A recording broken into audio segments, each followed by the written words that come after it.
decir qué es la prueba pericial, quién es perito, a quién se le llama perito, diferencia, ¿no es cierto?, entre el acto de prueba pericial, el perito como persona, su pericia, ¿no es cierto?, y si ser perito es lo mismo que ser testigo experto o la ley ha establecido algunas diferencias o no. Sobre esos tópicos vamos a abordar la exposición hoy. A ver si me ayudan con las diapositivas para poder proyectarlas, por favor.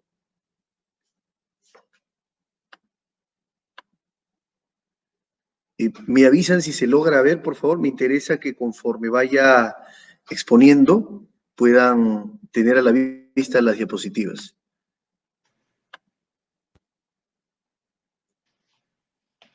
A ver. Bien, vamos avanzando, no hay problema. Bien. El tema es la prueba pericial.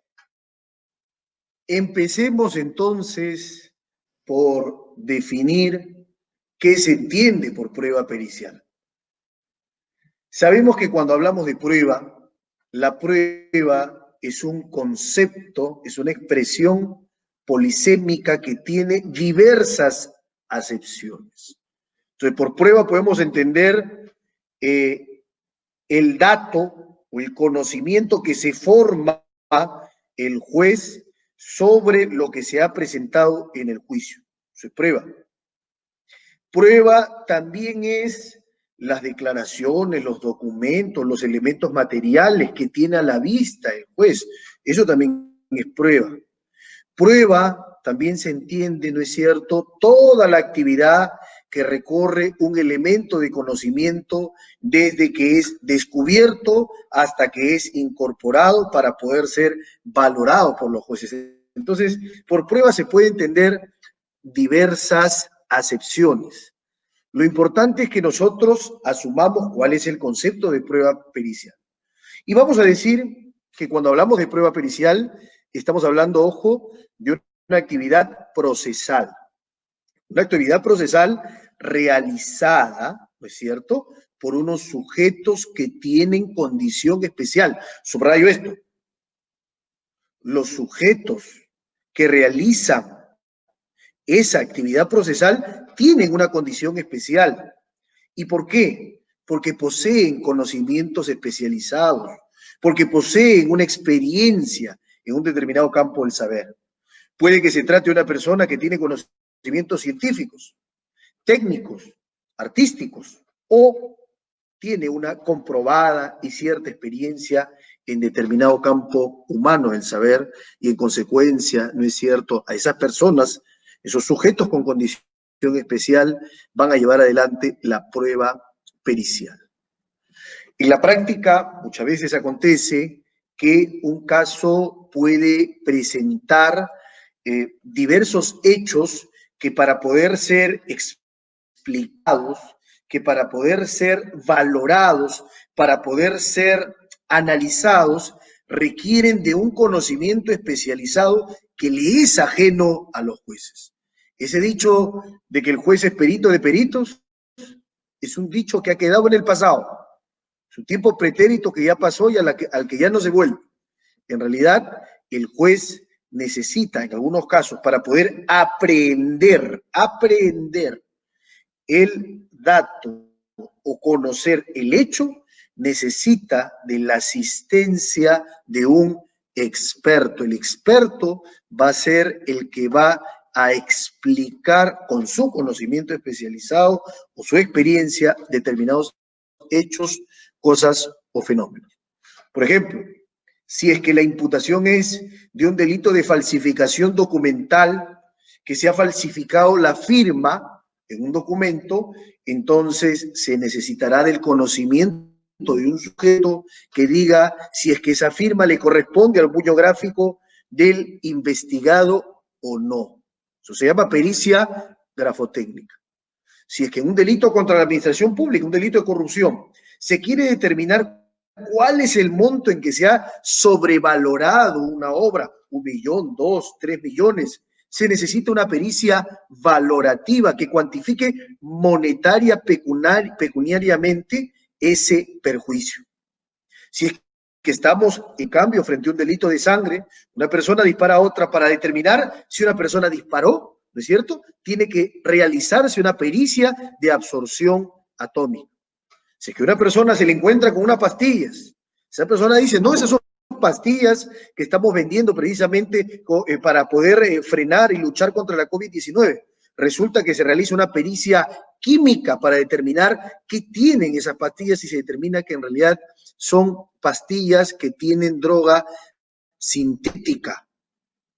Se hace a través de una pericia química. Entonces, esos ejemplos al canto, esos 4 ejemplos que hemos puesto, se dan continuamente en la práctica en los procesos penales. Es muy difícil que un proceso penal se resuelva sin la convocatoria de un perito, sin el desarrollo de la prueba pericial.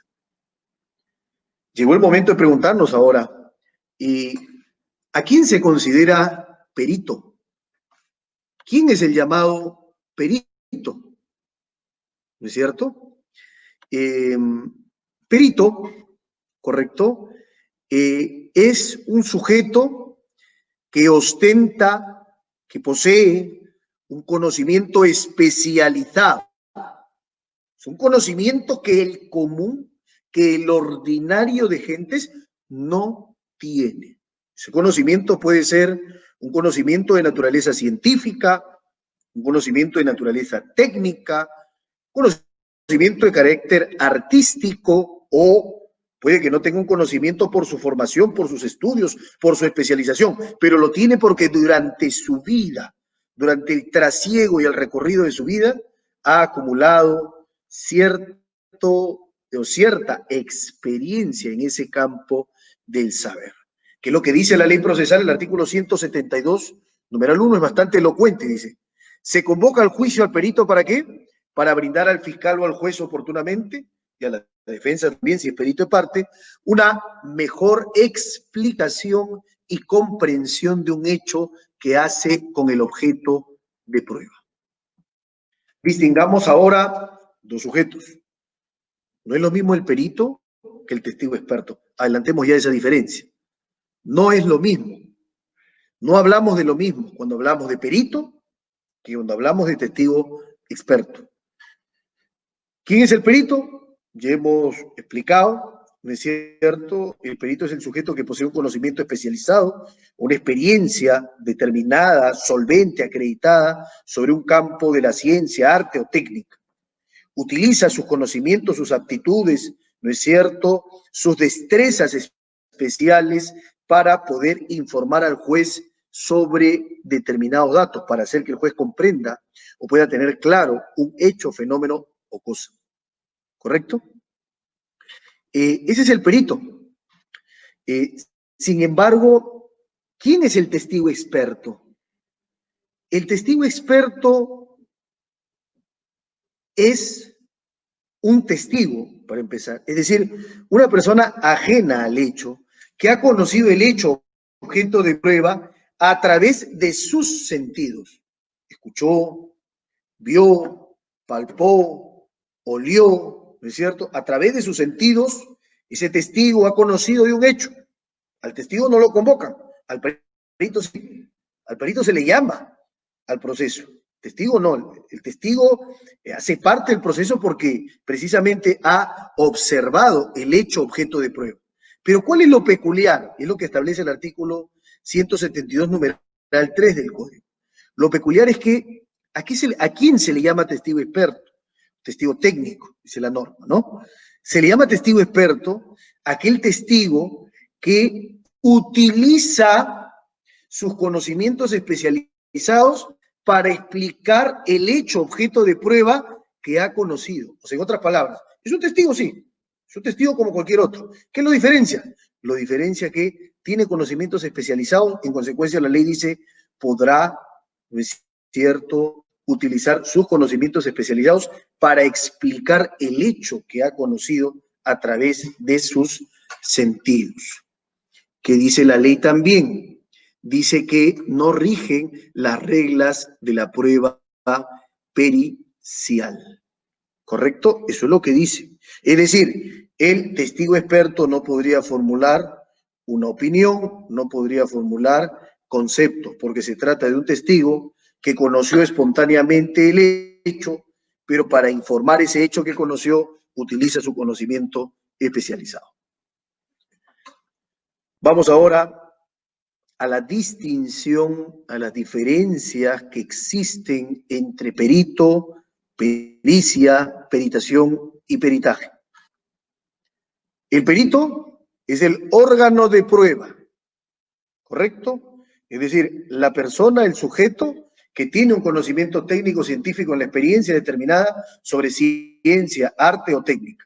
Es el perito, el sujeto, órgano de prueba.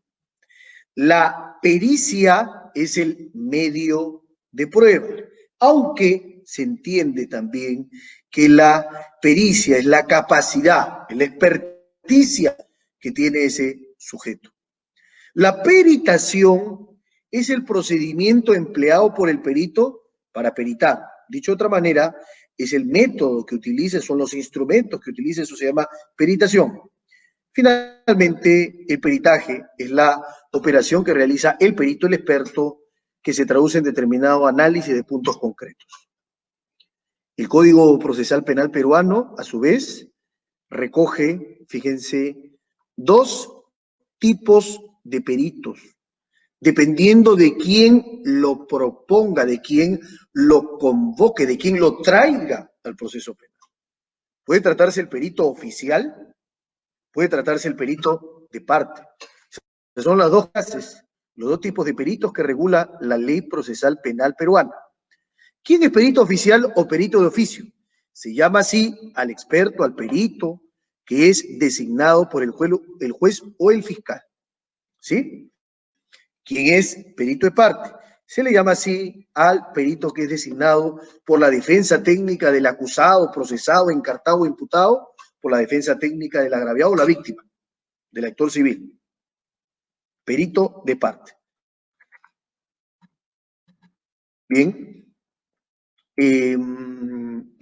Hoy se considera, y así lo ha recogido, por ejemplo, una directiva de la Fiscalía de la Nación, que es la 2045-2012, se ha establecido que el perito, más que ser un auxiliar del juez, es un apoyo de la parte y de su teoría del caso. Si el perito es oficial, será entonces apoyo para la teoría de la acusación. Pero si el perito es de parte, será apoyo para el planteamiento, la hipótesis o la estrategia de la parte que lo haya convocado. El perito como sujeto procesal en el decurso del proceso penal tiene deberes, como todos lo tienen. Lealtad, probidad, tenemos los litigantes. Pero el perito tiene un deber inexcusable, indefectible, de guardar reserva de todo cuanto conozca con ocasión de realizar su peritaje. El perito, para hacer la pericia, tiene acceso a la carpeta fiscal, tiene acceso a los actuados, tiene acceso al expediente judicial y en consecuencia, como lo establece el artículo 176 del Estatuto Procesal Penal, el perito tiene la obligación de guardar reserva, estricta reserva, de cuanto conozca con motivo de su intervención. Fíjense, es importante también observar que hay algunas limitaciones para ser perito. Hay algunos impedimentos, ¿correcto?, para ser perito en el proceso penal. El artículo 175 establece una lista de cuáles son los impedimentos, es decir, en qué casos no puede ser nombrado peritos en el proceso penal las personas. Uno, no puede ser perito quien fue testigo del hecho. Se remarca una gran diferencia entre testigo y perito. No puede ser perito el testigo. Dos, no puede ser perito quien es cónyuge del imputado por la vinculación familiar que tiene. Tres, no puede ser perito el funcionario que conoce de un secreto de Estado, precisamente porque al serlo debería revelar ese secreto y ese secreto en realidad es intangible. No puede ser perito tampoco la persona que Al hacerlo, si su pericia se realiza, quebraría las reglas del secreto profesional, el abogado con su cliente, el sacerdote con el feligrés, el médico con su paciente. Tampoco puede ser perito quien fue nombrado perito en el mismo proceso o en uno conexo derivado a él. Y finalmente, hay una prohibición, hay un impedimento para ser perito de aquel que tiene parentesco hasta el 4º grado de consanguinidad con el imputado. ¿Sí? El perito debe ser imparcial, ajeno a las partes, ¿correcto? ¿Cómo interviene el perito en el proceso penal? ¿De qué manera? Algunas veces se preguntó, ¿el perito necesariamente debe contar con un título de perito? ¿Debe ser un perito inscrito en el registro de peritos para intervenir? No necesariamente, no necesariamente.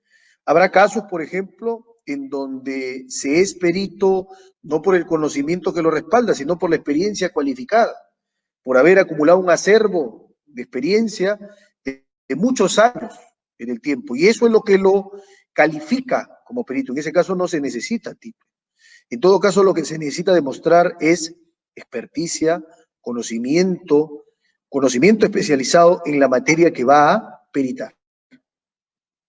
La pregunta era, ¿cómo interviene el perito en el proceso penal? Interviene en 2 momentos.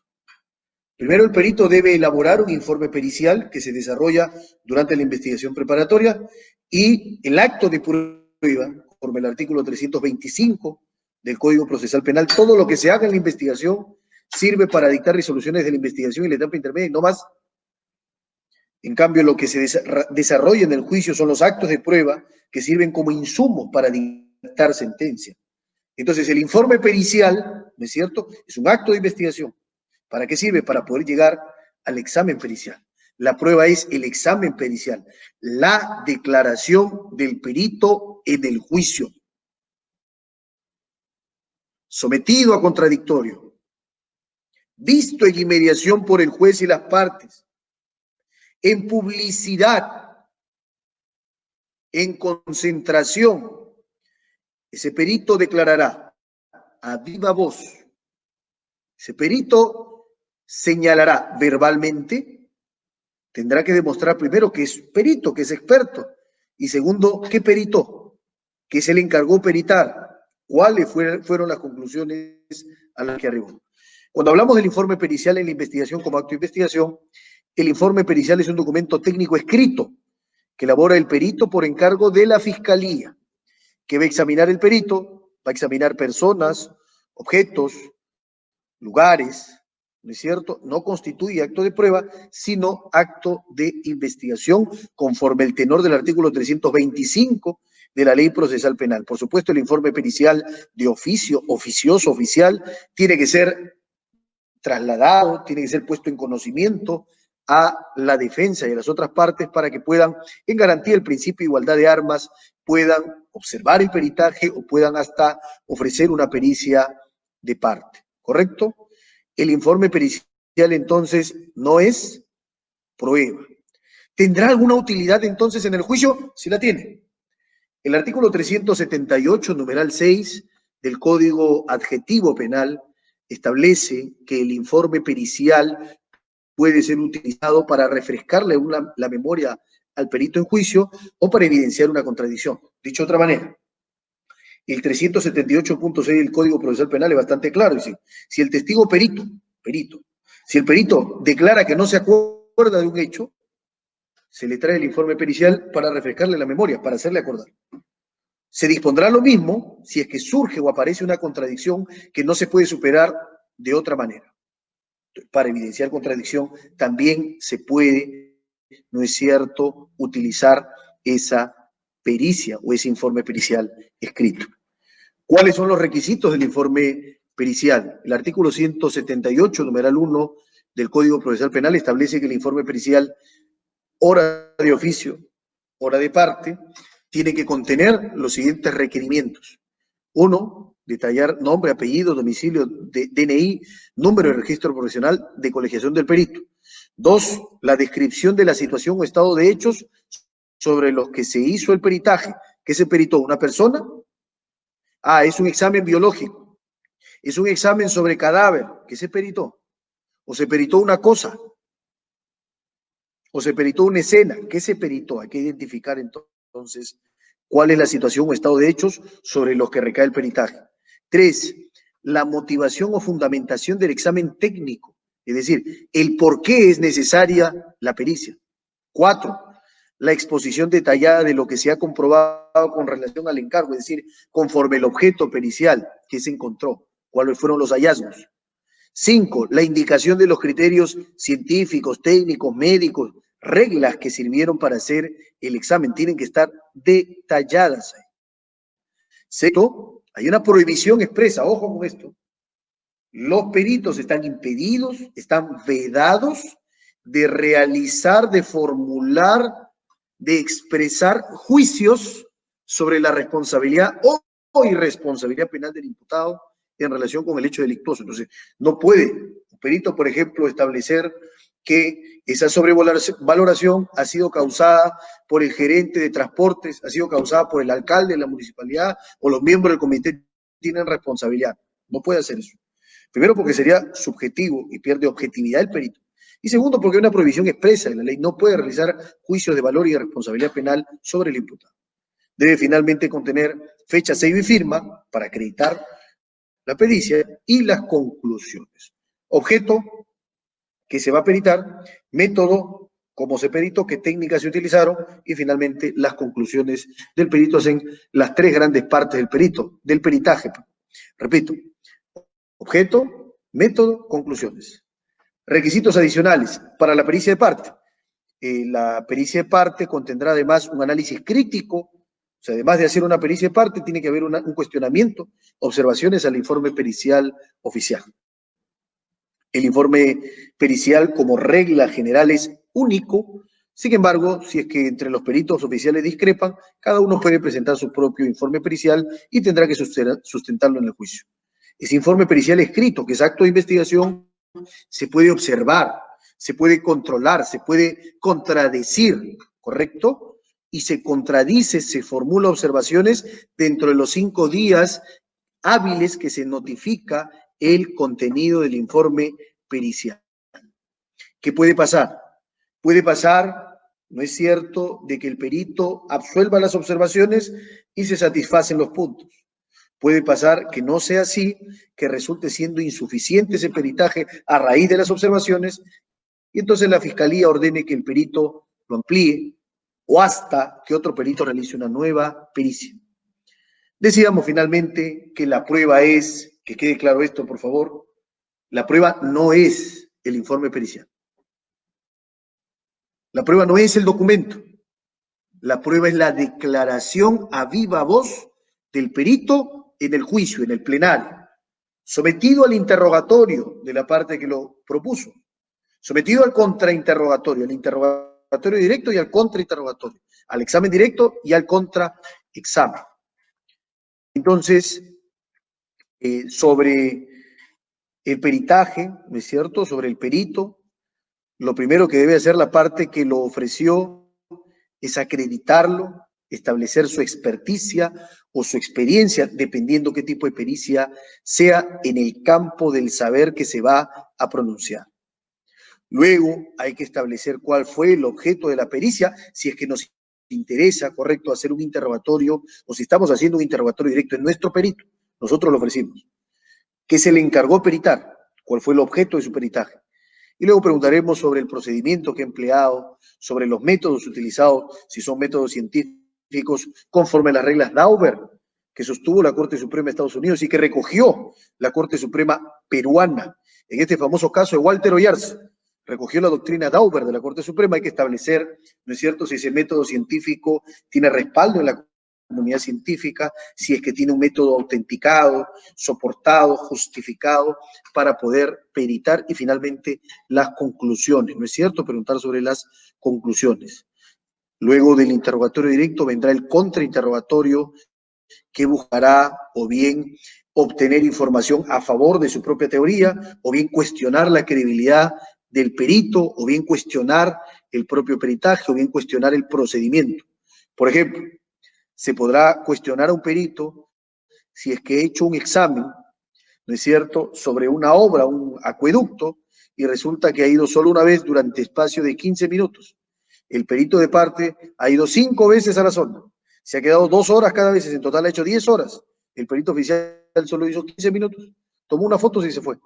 Con ese examen superficial, con ese análisis del lugar superficial, ha hecho su peritaje, eso se puede cuestionar vía un contrainterrogatorio con repreguntas, con preguntas sugestivas.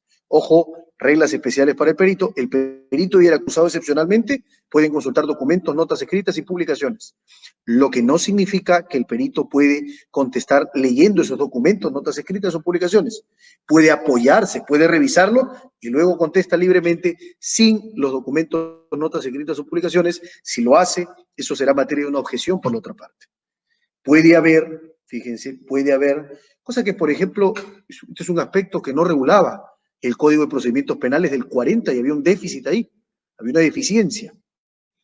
El debate pericial, el Código Procesal Penal del 2004 sí lo regula.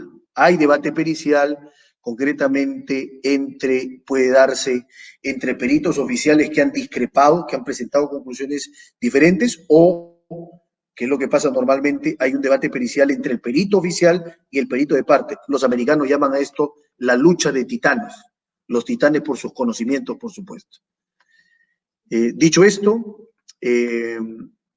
estoy muy complacido de haber sido invitado a disertar sobre este tema, que es bastante interesante, bastante importante. Hoy los procesos penales, vean ustedes los casos Cuellos Blancos del Puerto, casos Odebrecht, van a resolver con pericias y se requiere contar con verdaderos expertos, no con los pseudoperitos, los pseudo expertos, sino con verdaderos expertos, solventes, formados.